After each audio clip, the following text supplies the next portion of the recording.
श्री स्वामी समर्थ।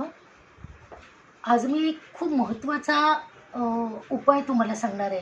ज्या भगिनींच्या court cases सुरू आहे, ज्यांच्या घरी खूप प्रॉब्लेम असतात, म्हणजे त्यांचे पती गुटखा तंबाखू किंवा दारू पितात, मारझोड करतात, किंवा मुलामध्ये आईवडिलांचं पटत नाही, मुली ऐकत नाही, लग्नाचे प्रश्न आहे, अशांनी दरवाजाच्या समोर जी भिंत आहे किंवा जे काही असेल, कॅलेंडर असेल त्यावर क्रीम हा महाकालीचा मंत्र लिहायचा आहे, क्रीम, आणि त्याच्याखाली छोटासा फोटो पण लावायचा आहे महाकालीचा।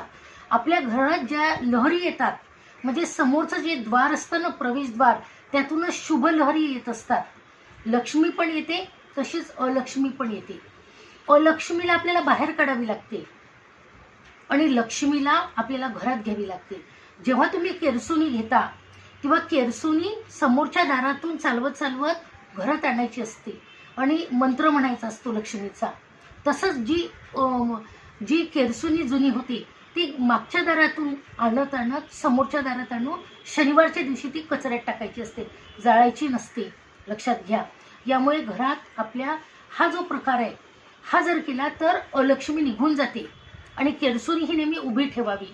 आता मी तुम्हाला सांगितलं की जर घरात खूप निगेटिव्हिटी असेल आणि घरात मुलं ऐकत नाही, मुली ऐकत नाही आईवडिलांचं, ते खूप बाहेर राहतात, अशा वेळेला निश्चितपणे तुम्ही महाकालीचा फोटो लावायचा आहे आणि क्रीम हा मंत्र लिहायचा आहे आणि याचा जाप 108 वेळा करा।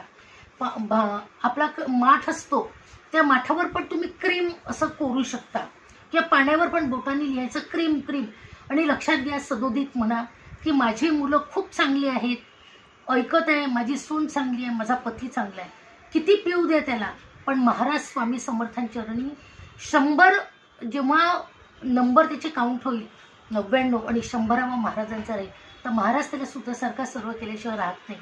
त्याच्यामुळे न घाबरता भगिनींनो, तुम्ही हा उपाय करा। निश्चितपणे तुमच्या कोर्ट केसमध्ये तुम्ही जिंकणार, घरात शांतता नांदेल आणि सर्व चांगलं होईल। झालेली सेवा स्वामी समर्थ चरणी रुजू करते। श्री स्वामी समर्थ।